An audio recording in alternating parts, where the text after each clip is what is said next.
Sinclair, come here. Skin. Sit. What a good girl. Hi everyone. So I'm at the dentist's office.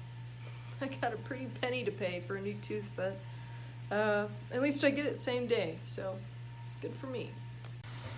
This whole side of my mouth. Hi, it's me. How are you guys doing? I'm doing great. I finally got a new tooth. Things are great. I recovered for a while because I was like, no.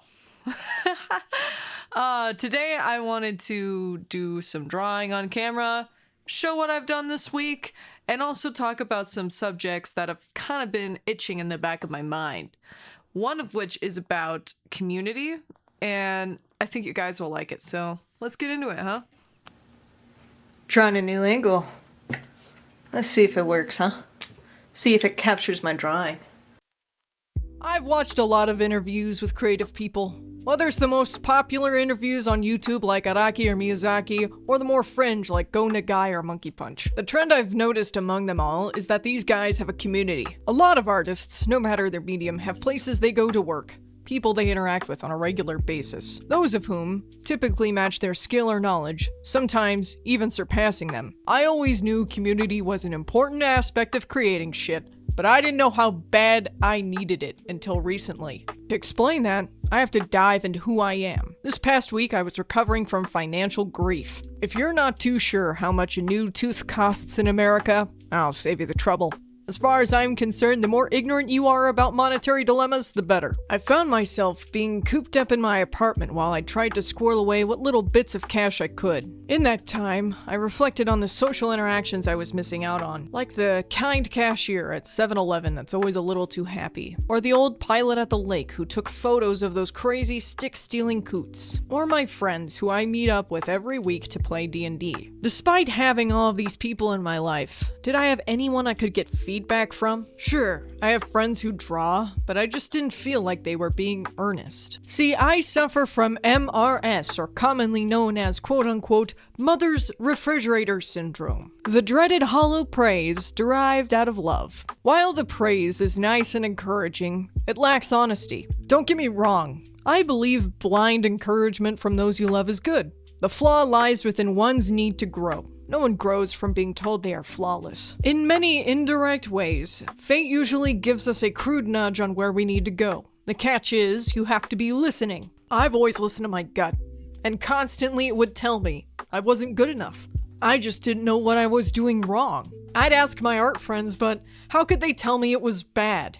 I mean, come on, they care about me here. You don't want to hurt the ones you love, and giving them criticism is kinda shitty, especially when it comes to such a delicate subject as art. You need people who know the entire experience and still dish out a cold helping of, hey, here's the thing you thought you were doing right, it's completely wrong, and here's why. With this realization, those interviews looked a whole lot different. Now I saw how all these interactions affected these artists. Reluctantly, I'd even call this a kindness. Now came a new problem.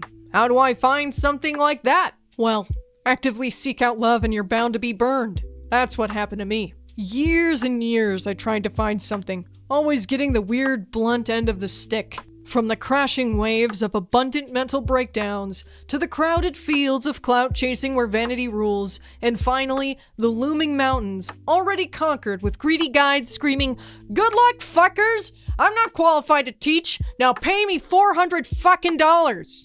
Yeah, ask yourself not to be discouraged in such a shithole. I don't doubt there are good Discord communities, but my experience was sour. I gave up on that avenue. Instead, I ventured out to what the youngsters call, quote-unquote, grass! I found an awesome drawing studio here in my city. The people were great, and I received a lot of feedback. Regardless of my deep-rooted shame, I did enjoy sharing my progress with these people. Knowing what true authenticity tasted like, I was hungry for more. But the good came to a swift end. The group lost funding, and now the studio only operates for those who pay for it. I'm not going to invest in an art studio if I can't afford my own damn rent, so that option dried up pretty quick. At this point, I gave up with the whole community phase and decided it's better to go it alone. To a great extent, yes, you need to draw alone. Most of the time you will be working with you and your own thoughts. So I just accepted that it will just have to be all the time. I didn't consider that it's the quality of people and the time you spend with them, how you utilize your outlook, attitude, and where you go. If you go to a big, crowded place, you are going to be plagued by the prevalent problems I've mentioned earlier. The art community's problems will be put on full blast and overwhelm you to the point of isolation.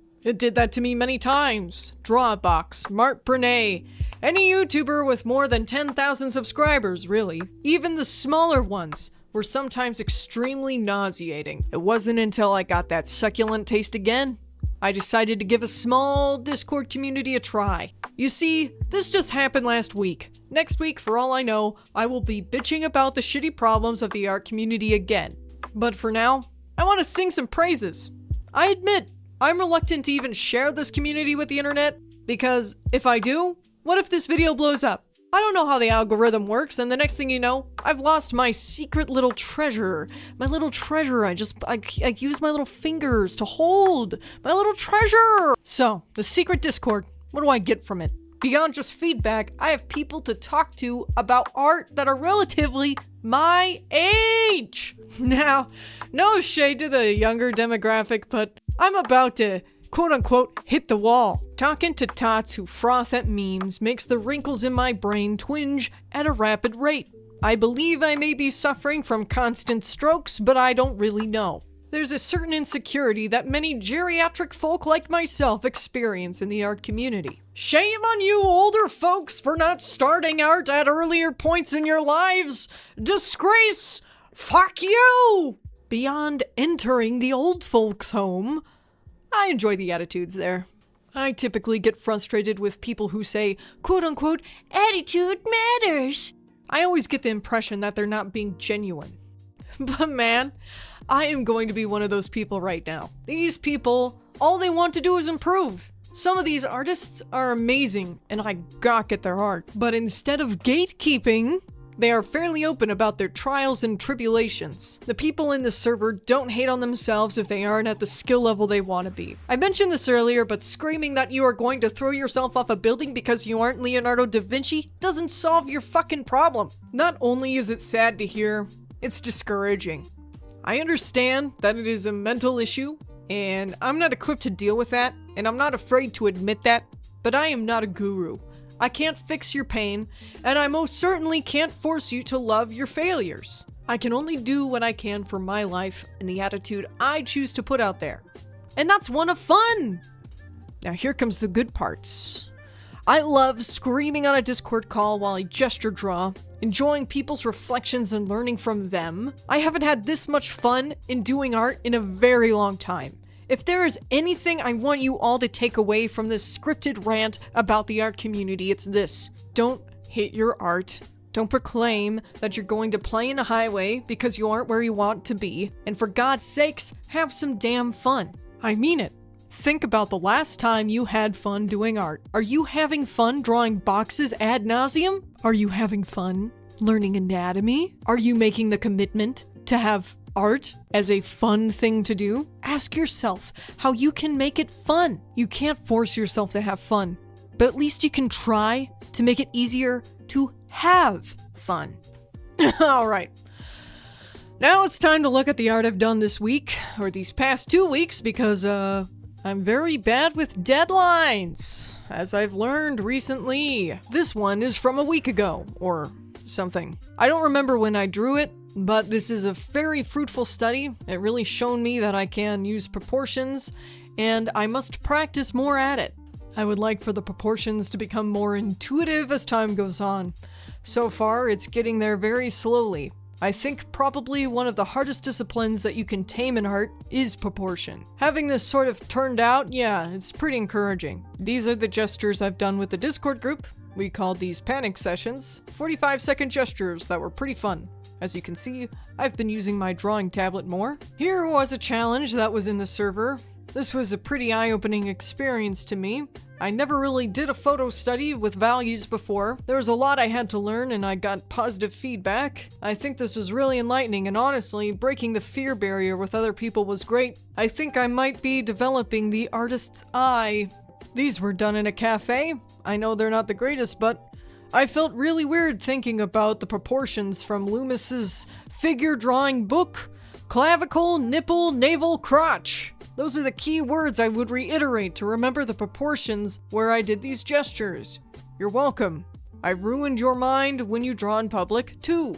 For real, the old man I would draw, he made eye contact with me several times and I wanted to throw myself into a meat grinder. At the end of the video, I wanted to apologize for not posting. Life has been pretty crazy. I have to take my cat to the vet. I know it sounds like endless excuses, but things just happen.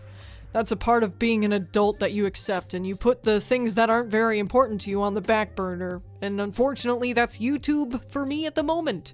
However, I am still practicing at art every day, even though you don't see all of the results.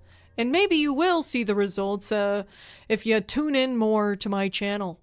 Thanks for coming in today. I don't know. I'm recording this very late and I'm scrambling to do it because I just want to get it done out of my face so I can move on to the next video and film my excursions in public or something. I don't know. Have a good day.